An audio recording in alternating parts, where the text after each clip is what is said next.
이런 생각을 해보신 적이 있습니까? 나는 우리 교회가 너무 좋아. 정말 좋아. 예배도 은혜롭고 기도도 뜨겁고 교제도 너무 좋아. 그냥 지금처럼 이렇게 쭉 신앙생활을 하면 좋겠어. 이런 분들이 계실 겁니다. 지난주 금철에 우리 신실할 결심에 오신 강사 목사님도 저하고 좀 친분이 있는 분입니다만은 내가 오히려 도전 받았다. 또 너무 그 다양한 세대가 나와서 뜨겁게 기도하는 것을 보면서 금요 집회가 어떤 모습이어야 하는가를 새로 한번 생각하게 되었다. 그런 얘기도 들었습니다만, 그런데 말입니다. 하나님은 우리의 이런 모습을 어떻게 생각하실까요? 뭉치면 살고 흩어지면 죽는다. 많이 하는 얘기잖아요. 우리 인간이 얼마나 사회적 존재이고 홀로가 아니라 함께 그룹을 형성하고 살아갈 수밖에 없는 그런 인간 속성을 잘 반영한 표현 아닙니까? 정말 교회도 그럴까요? 뭉치면 살고 흩어지면 죽을까요? 오늘 사도행전 8장을 보면 그렇지 않습니다. 초대 교회가 흩어집니다. 그런데 그렇게 흩어진 이 초대 교회가 죽지 않습니다. 무너지지 않습니다. 결코 약해지지 않습니다. 7장 후반부에 시작된 일입니다마는 스데반이 복음을 전하다가 붙잡혀서 순교합니다. 8장으로 넘어오면서 그 일을 시점으로 초대 교회가 엄청난 박해를 받습니다. 뿔뿔이 흩어지는데요, 사도들 외에 모두가 유대 사마리아로 그렇게 달아나고 흩어집니다. 여러분, 상식적으로 한번 생각해 보십시오. 힘있게 앞서 일하던 지도자가 죽고 또 성도들은 뿔뿔이 다 도망가고 흩어지고 핍박은 점점 거세집니다. 번물 터지듯 고난과 박해가 교회 안에 쏟아져 들어옵니다. 이런 상황이면 교회가 타격을 받고 교회가 휘청이고 붕괴되는 게 어쩌면 정상입니다. 그러나 그렇지 않았습니다. 오늘 이 내용을 좀 들여다보려고 하는데 1절을 한번 보십시오. 그날에 예루살렘에 있는 교회가 큰 박해가 있어 사도 외에는 다 유대와 사마리아와 모든 땅으로 흩어졌다. 제가 이 구절을 왜 보여드리느냐 하면 이 끝에 있는 동사 흩어지다라는 동사 때문인데 헬라어로 디아스페이로라는 단어입니다. 이 말의 뜻이 뭐냐 하면 농부가 씨앗을 뿌리는 행위를 일컫습니다. 초대교회에 복음을 전하다가 스데반이 죽고 그 일로 교회 안에 핍박이 몰려왔고 성도들은 그 고난과 핍박을 피하기 위해서 달아나 곳곳으로 뿔뿔이 흩어지고 도망을 갔는데 그건 일반적인 눈으로 봤을 때의 평가이고 오늘 이 흩어지니라라는 동사를 통해 뭘 알 수 있습니까? 하나님께서는 이런 고난을 통해 흩어짐을 통해 오히려 당신들의 백성을 씨앗처럼 복음의 씨앗처럼 온 세상에 뿌리셨다. 그런 의미입니다. 이 박해는 교회를 무너뜨리지 못하고 타격을 주지 못한 것뿐만 아니라 오히려 교회를 더 교회답게 원래 교회가 어떤 모습으로 나가야 하는지를 보여주는 순종의 모습으로 드러났다는 겁니다. 하나님이 친히 복음의 씨앗을 뿌리시는 일이었다. 그렇게 성경은 분가합니다. 고난과 핍박은 위기는커녕 교회를 더 온전하게 세우는 것입니다. 구원의 은총을 누리고 있는 우리를 향한 하나님의 뜻이 뭘까요? 나 예수 믿고 구원받아 죄를 씻고 천국 백성이 되어서 그럼 그 구원의 은총 받은 우리를 향한 구원 주신 그분의 기대에 바람이 있지 않겠습니까? 하나님은 우리에게 뭘 원하실까요? 하나님은 우리가 흩어지기를 원하십니다. 이미 성경 여러 곳에서 교회 공동체를 향해 이 말씀을 하셨습니다. 자, 사도행전 1장 8절 너무 잘 알고 있는 대표적인 구절이잖아요. 함께 읽습니다. 오직 성령이 너희에게 임하시면 너희가 권능을 받고 예루살렘과 온 유대와 사마리아와 땅끝까지 이르러 내 증인이 되리라. 너희가 성령 받았느냐? 구원 받았느냐? 권능을 받았느냐? 그냥 멈추고 머물지 마라. 구원을 누리고 향유하는 자가 아니라 이제 흩어져 땅끝까지 가서 복음의 증인이 되어라. 여러분, 이런 흩어짐의 명령을 주셨는데 이 명령은 역사 속에 지금까지 무시되기 일쑤였습니다. 초대교회 성도들도 우리처럼 안주하려 했습니다. 복음을 받았지만 흩어지기를 명령했지만 그들은 거부했습니다. 적어도 사도행전 이 7장이 끝날 동안에 그들은 예루살렘의 구원을 감격하며 예배하고 기도하고 그냥 그렇게 주저앉아 있었습니다. 왜요? 그들에게는 예배드릴 성전이 있었고요, 또 그들을 가르치는 이끄는 사도들이 있었고 완전한 공동체가 바람막이 역할을 했기 때문입니다. 어느 선조학자가 한 말입니다. 교회 공동체가 사도행전 1장 8절의 말씀을 순종하지 않으면 하나님은 사도행전 8장 1절의 말씀을 실행하신다. 이거 참 재미있습니다. 성령을 받으면 땅끝까지 가라는 이 사도행전 1장 8절의 선교 위임 명령을 우리가 묵살하면 하나님은 이런 우리를 그냥 두는 게 아니고 사도행전 8장 1절의 말씀으로 우리를 징치하신다. 그럼 1장 8절이 뭔가요? 오직 성령이 너희에게 임하시면 권능을 받고 증인이 되라. 8장 1절은 뭘까요? 다시 읽습니다. 그날에 예루살렘에 있는 교회에 큰 박해가 있어 사도회는 다 유대와 사마리아 모든 땅으로 흩어지니라. 흩어져야 되는 분명한 이유가 있고 흩어지라는 명령을 무시할 때 하나님은 상황을 엮어 강제적으로라도 교회가 생명시의 역할을 하도록 흩어진다라는 뜻입니다. 초대교회 성도들에게 땅끝까지 복음 전해야 할 사명이 있었습니다. 하나님께서는 성도들이 이 일을 감당하도록 말만 하고 명령만 한 것이 아니라 성령의 능력을 주셨습니다. 그 약한 초대교회가 숫자적으로 불어나게 하셨습니다. 날마다 3,000명이 교회로 들어오고 또 숫자가 나중에 늘어나 5,000명이 되게 하시고 점점 더 교회는 커지고 힘을 얻었습니다. 자, 이제 보이기 시작하죠. 하나님은 우리를 모이게 하시지만 그게 끝이 아니에요. 그 목적은 우리를 흩어지게 하기 위해서입니다. 예배 공동체로 모여서 구원하신 하나님, 은혜 주신 그 하나님을 예배하지만 그 예배의 목적도 흩어지게 하기 위해서입니다. 예배 공동체로 모이게 하신 것은 선교 공동체로 복음의 씨앗 역할을 하는 흩어짐의 사역을 감당하기 위해서입니다. 얼마나 많은 기독인들이 이 2절을 놓치고 있는 겁니다.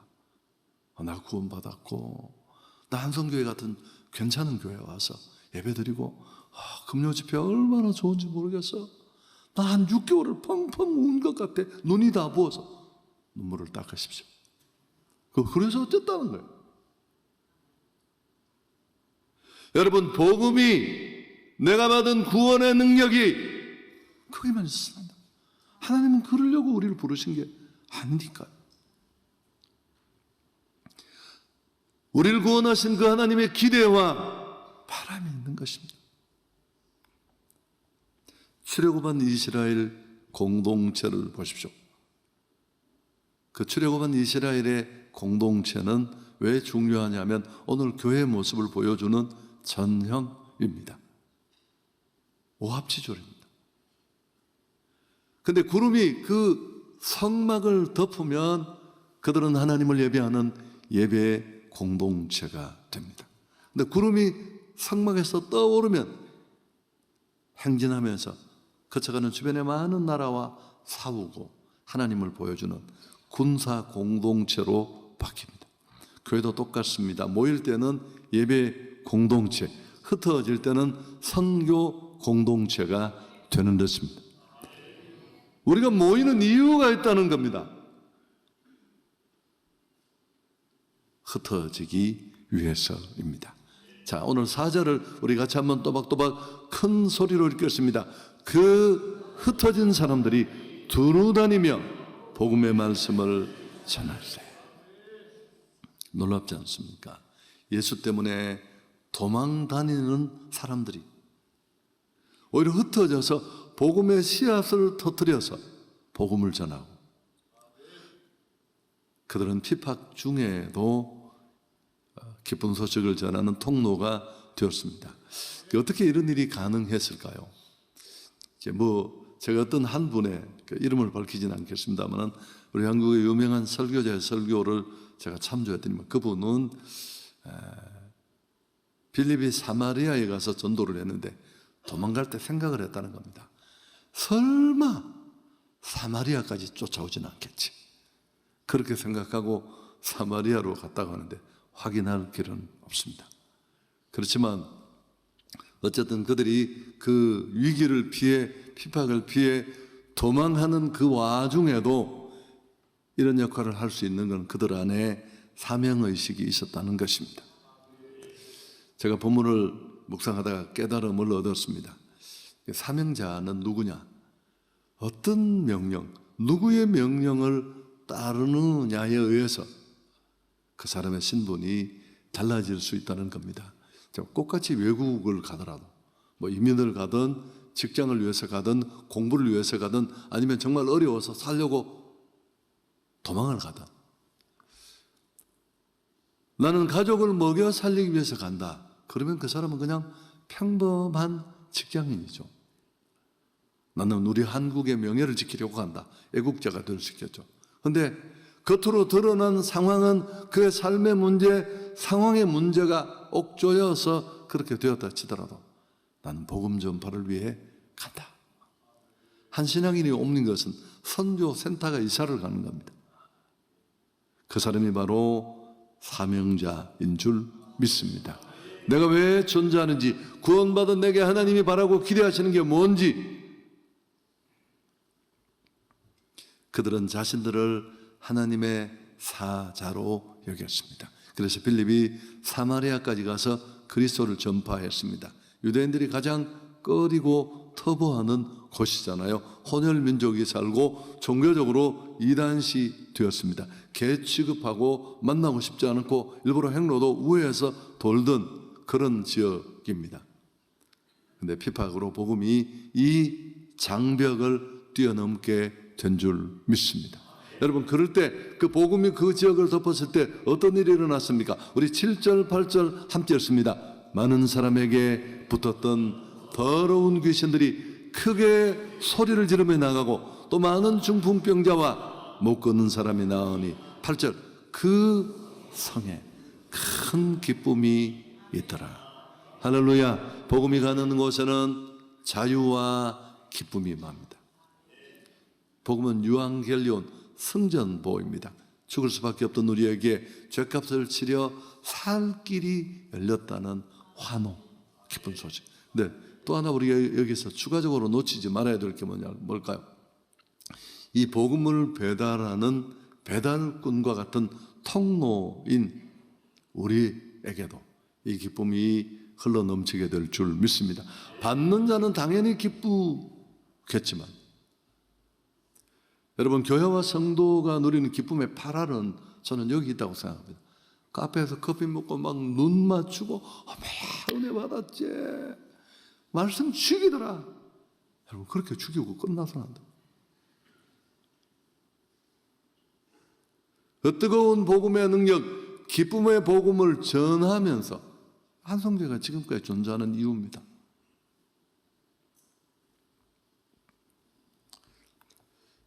말씀을 정리하겠습니다. 지금까지 우리는 모이는 교회에만 익숙해했습니다. 잘 모이는 교회는 괜찮은 교회고 신앙생활 잘하는 것처럼 생각했습니다. 우리 강사로 오신 목사님 철야에 막 하루 종일 꽉 들어서고 막 난리를 치니까 어느 교회가 그렇게 다양한 계층이 모여서 막 기둥이 흔들릴 만큼 기도하는 교회가 잘 있나요? 그럼 다 누가 봐도 야, 교회 뜨겁다, 괜찮은 교회다. 모이기만 하면, 잘 모이면 신앙생활 잘 하는 것으로 그렇게 여겨졌습니다. 또 신앙훈련이라는 게 대부분 모이는 훈련이에요. 예배하러 모이고 기도하러 모이고 훈련받으러 모이고. 그러나 이제는 흩어지는 교회가 되어야 할 때입니다. 모여서 예배하는 것만으로, 은혜 받는 것만으로, 훈련받은 것만으로 충분하지 않습니다. 그 얻은 힘으로, 에너지로 세상 가운데로 나가야 할 줄 믿습니다. 그분이 가기를 원하는 곳까지 가야 합니다. 온 세상을 다니면서 가정, 삶의 현장, 선교지로. 만일 우리가 흩어지지 않는다면 하나님은 우리를 강제로 흩으실 거예요. 요나를 그냥 두지 않았습니다. 등 떠밀어 보냈는데 다시스로 가는 배를 잡아 타고 도망가는 그냥 두지 않았습니다. 자신만 아니라 함께한 사람들이 풍랑을 만났습니다. 또 이 얘기도 많이 하잖아요. 뭐 별로 좋은 비유가 아닐지 모르지만 초기 한국 교회는 평양 중심으로 그 시대 평양 시내를 찍은 옛날 그 교회사 책에 보면 사진이 나와 있습니다. 너무나 예배하는 사람들이 많아서 상가들이 다 문을 닫았어. 그렇지만 그들은 선교 명령에 순종하지는 않았던 것 같습니다. 그렇게 해석하는 분이 있죠. 6.25라는 큰 위기를 만나 다 살려고 다 내려와서, 여러분 한국의 강남의 큰 교회들 다 그렇게 세워진 교회들. 자, 이제 우리가 해야 할 일은 너무 분명한데 두 가지. 첫째, 믿음으로 사는 것이 필요합니다. 믿음으로 산다는 게 믿습니다. 된 발음하며 침을 날리는 게 아니라 모든 것이 내 것이 아니라는 겁니다. 건강, 시간, 물질, 젊음, 은사, 누구보다 더 많이 가진 그 어떤 것 하나조차도 하나님의 것이고 그건 사명으로 주어진 것이다. 오프라 윈프리가 그런 이야기를 했잖아요. 그 처참한 삶을 끊어내고 성공자의 삶을 사는 몇 가지 이유 중에 하나가 그런 말하면서 남보다 더 많이 가진 것은 사명이 있는 것입니다.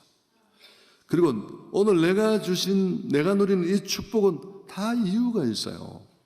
여러분 지난주 시편 67편을 통해 시인은 막 하나님께 복을 구하면서 그 받은 복으로 또 복 더 주십시오, 이렇게 이상한 구조로 나가는 게 아니라 더 이상 더 달라고 하지 않습니다. 그러면서 복 주신 이유를 뭐라고 했습니까? 자, 다시 기억을 되살려서 시편 67편 7절 함께 읽습니다. 하나님이 우리에게 복을 주시리니 땅의 모든 끝이 하나님을 경외하리이다. 할렐루야. 시인은 복받는 이유를 알고 있었습니다. 당신이 건강한 것, 당신이 남다른 재능을 가진 것, 그 모든 것은 내가 받은 축복의 간증으로만 끝나는 게 아니라 또 다른 누군가가 그분을 보고 그분을 만나고 땅끝까지, 땅의 모든 끝이 하나님을 하나님으로 예배하는 선교의 도구로 사용되어야 할 줄 믿습니다. 여러분, 이게 그분의 주권을 인정하는 겁니다. 예수는 주, 예수는 그 주가 그런 의미죠. 두 번째, 이건 너무 뻔하지만 전도하고 선교해야 합니다. 1년에 한 명 이상 복음 전하고, 그냥 제가 만든 룰입니다. 한 번 이상 단기 선교. 제가 한 1, 2만 명 모이는 교회하고 숫자적으로 비교하면 한 2,500명이 선교를 간대요. 우리 교단의 제일 대표적인 교회인데, 그래서 우리 교회가 1,000명 가면 많이 가는 거지만 저는 다 갔으면 좋겠어요. 어렵더라도 한 번만 가보면, 제가 이거 그냥 과장한, 정말 여러분이 선교사가 안 돼도 그 땅에 임하는 하나님의 마음을 알 수 있어요.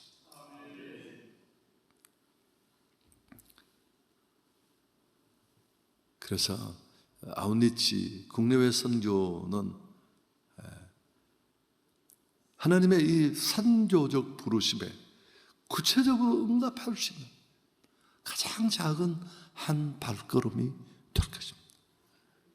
이걸 외면하면 여러분, 성경을 보는 이유가 무엇이고, 그 많은 설교와 바이블 스터디를 하고 은혜 받았다, 하나님을 만났다, 그분이 내 삶을 바꾸었다, 무슨 의미가 있습니까? 하나님은 우리를 복음의 씨앗으로 만들었습니다. 너는 복의 통로가 될지니라. 너 하나 예수 믿고 구원받은 것으로 끝이 아니라 그 구원의 복음을 전하는 통로로 쓰임받아야 할 줄 믿습니다. 씨앗은 방치되면 썩고맙니다. 좋은 땅에 뿌려져 열매 맺어야 할 줄 믿습니다. 단기 선교는 복음의 씨앗을 터뜨리는 길입니다. 하나님은 오늘도 농부 되셔서 복음의 씨앗된 우리를 세상이라는 밭에 뿌리기를 원하십니다. 한성교회는 지금까지 뜨겁게 모여서 기도하고 예배하고, 그러나 이제 흩어질 때입니다. 이게 우리가 살아야 될 삶의 모습이고, 선조적 제자도 선조적 공동체로서 구원 주신 그 하나님, 또 교회 공동체를 만드신 주 되신 그 주님의 부르심에 제대로 반응하는 모습입니다. 복음을 가지고, 기쁨을 가지고, 사명을 가지고 흩어져야 할 줄 믿습니다. 4, 5천 명 중에 1,000명이 흩어지는 것입니다. 우리가 가는 곳마다 기쁨이 넘치게 될 줄 믿습니다. 그 복음을 받는 교회와 목회자가 힘을 얻고, 무엇보다 그 복음을 배달하는 행복한 사람이 행복한 세상을 만든다는 우리 슬로건 안에 들어있는 한 축입니다만, 우리 역시도 그 전달자로서의 기쁨, 감격이 넘치게 될 줄 믿습니다. 이거 딱 들으면 또 겁주는 것 같은데, 겁주는 얘기 아니고요, 지금 하려는 얘기가 그냥 유머예요. 유머. 한 성도가 있었습니다. 하나님께 날마다 간절히 기도했습니다. 하나님, 저를 축복해 주시면 내가 정말 예수 잘 믿겠습니다. 예배 절대 안 바치고 내가 전도도 하고 선교도 하고 그렇게 은혜 받은 자답게 헌신하며 살겠습니다. 만일 제가 이 약속 못 지키면 저 죽이셔도 좋습니다. 그렇게 기도를 했습니다. 그는 하나님의 축복하심으로 부요한 삶을 살았습니다. 많은 복을 받고. 근데 그렇게 바쁘게 살다 보니까 이런저런 일들 때문에 예배 출석도 게으르고 출장 간다고 빠지고 약속한 헌신은 점점 줄어들었습니다. 처음에는 두려운 마음이 있었습니다. 하나님 날 데려가셔도 좋다고 얘기를 했으니까. 근데 몇 년 지나도 죽지 않으니까 조금씩 간이 커지기 시작했습니다. 계속 잘못을 했고요. 3년이 흐른 어느 날, 제가 유머로 얘기했습니다. 겁주는 거 아니에요. 3년이 흐른 어느 날 배를 타게 됐는데 세상에 이 배가 큰 풍랑을 만난 겁니다. 막 사람들이 비명을 지르는 그 속에 그 예전에 하나님과 한 약속이 생각이 났습니다. 그는 너무너무 죽음의 공포가 몰려왔지만 하나님 이렇게 나를 데려가시는구나 싶었지만 스스로 위안했습니다. 이 배에 나 혼자 있는 것도 아니고 100명이 넘는 사람이 타고 있는데 설마 나 하나 죽이시려고 이 배를 가라앉히시겠어? 그때 하나님의 음성이 들렸습니다. 내가 너 같은 놈 100명 모으느라고 3년이 걸렸다. 겁이 좀 나십니까? 웃으시는 거 보니까 목적이 제대로 달성이 된 것 같습니다. 좋으신 하나님께 영광을 돌리겠습니다.